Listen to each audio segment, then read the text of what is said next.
Assalamualaikum warahmatullahi wabarakatuh. Nama saya Silvia Kisah Ramasa Putri, nomor NPM 181210003, mahasiswi Universitas Majalengka, Fakultas Agama Islam, Prodi PIAUD semester 4. Pada kesempatan kali ini saya akan memaparkan hasil observasi pembelajaran daring di RA Al-Fatah, Blok Sukamurni, Desa Maja Selatan, Kecamatan Maja, melalui wawancara yang saya lakukan dengan Ibu Eva Ariyanti SPD. Beliau merupakan salah satu guru di RA Al-Fatah.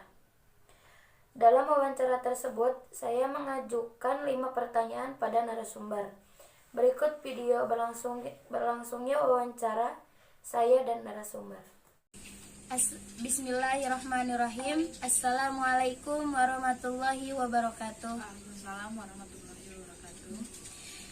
Kali ini saya akan memenuhi salah satu tugas mata kuliah perencanaan pembelajaran RA untuk mewawancarai narasumber salah satu guru RA Al-Fatah yang bernama Ibu Eva Ariyanti SPD untuk menanyakan tentang pembelajaran selama pandemi.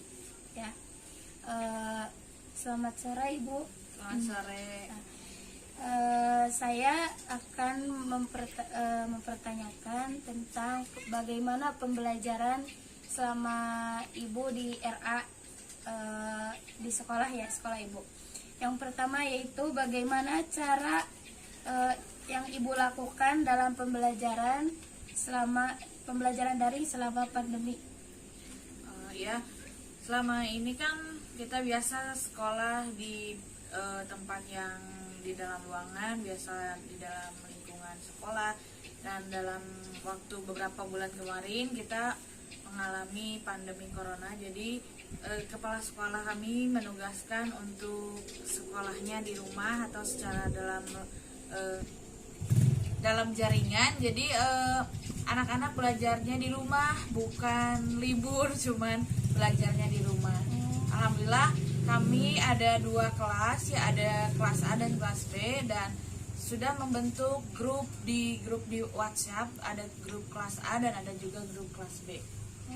Ya, itu yang dilakukan pembelajaran selama di rumah tuh dibatasi waktu atau tidak?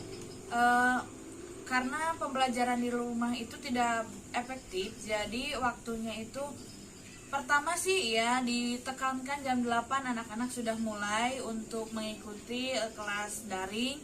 Kemudian kesininya jadi mereka mau mengerjakan tapi tidak tepat waktu, tapi mereka mau mengerjakan. Kalau awalnya sih memang tepat, bisa jam 8, terus tugas masuk sekitar jam 9, jam 10 sudah selesai. Kalau kesininya ya tidak efektif sekali, karena mungkin karena bosan atau mungkin karena orang tuanya juga sudah tidak fokus dengan pembelajaran yang diberikan orang guru.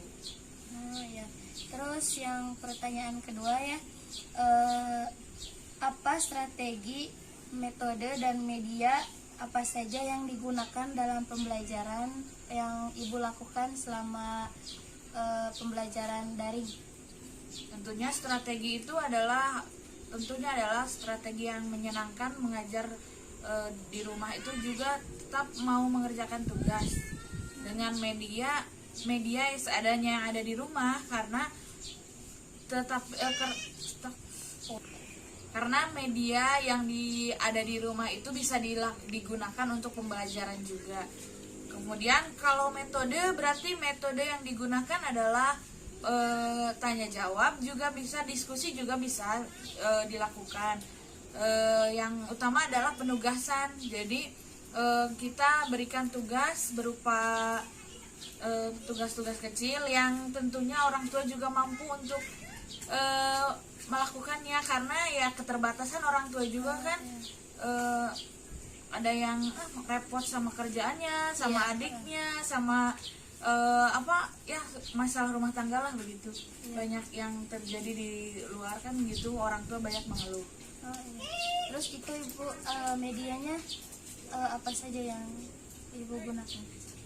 Medianya saya berarti menggunakan media video juga ya, video, audio. Kemudian kalau nanti misalkan saya juga mengirimkan video, saya melakukan seperti demonstrasi, cuman berarti saya yang melakukan dulu di video, lalu nanti saya kirim ke grup dan anak-anak bisa menonton itu. Atau saya melakukan dengan seperti mengirimkan link-link dari YouTube ya, dari pembelajaran TK, PAUD yang bisa bermanfaat untuk pengembangan aspek-aspek anak itu.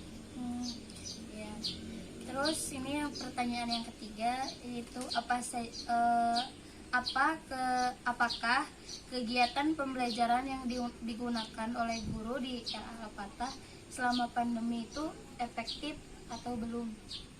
Tentunya sangat tidak efektif, karena itu dia keterbatasan media, juga kemampuan orang tua untuk mendampingi anaknya untuk belajar setiap hari. Itu tidak semua orang tua mampu, tidak semua orang tua berkesempatan, karena kan ada yang bekerja, ada yang punya adik, ada yang punya kesibukan lain-lain. Jadi tidak semua orang tua mampu, tidak semua orang tua mau gitu selama pandemi ini.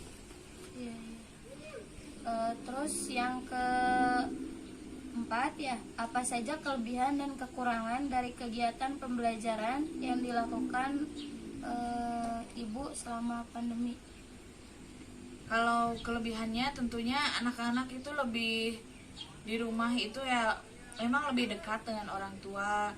Sebenarnya ke pembelajaran di rumah itu lebih baik ya, karena anak-anak nomor satu terkontrol oleh orang tua, bahwa pergaulannya, terus asupan makanannya juga, apa yang ditontonnya juga lebih terkontrol. Tetapi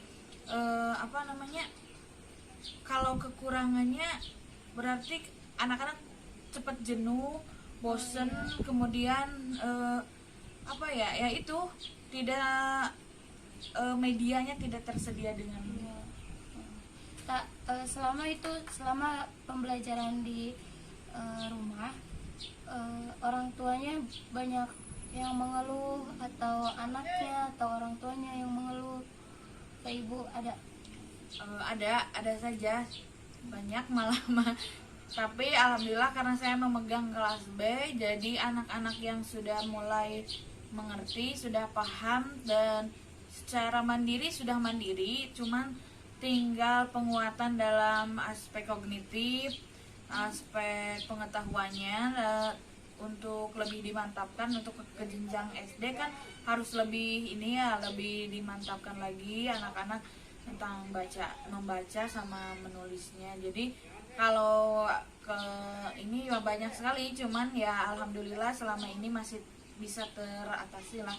Nah, karena seminggu sekali saya alhamdulillah keliling ke rumah-rumah anak ya, dari anak yang satu ke anak yang lain, melihatlah apakah anak itu benar-benar belajar atau tidak gitu, cuman menyetorkan aja atau cuman ibunya yang ngerjain gitu kan. Ada ya yang kasihan anak yang belum nyetor tugas, kerjain aja sama ibunya. Ada juga ya kan yang gitu ya, karena kasihan takut ketinggalan gitu ya.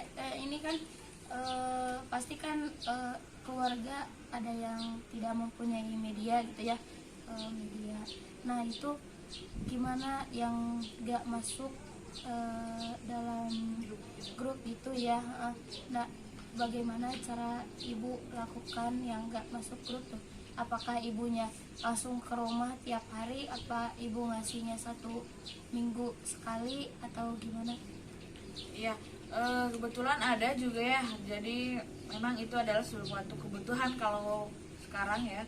Jadi ada di kelas A ya juga ada 2 orang ya, karena kita diuntungkan juga tinggal di satu desa, jadi alhamdulillah teman-temannya dekat ya. Yang pertama sih ada yang didatangi dulu sama gurunya, dikasih pengarahan, Nah, kemudian ada yang sama tetangganya ikut, jadi sama satu kelas itu kan.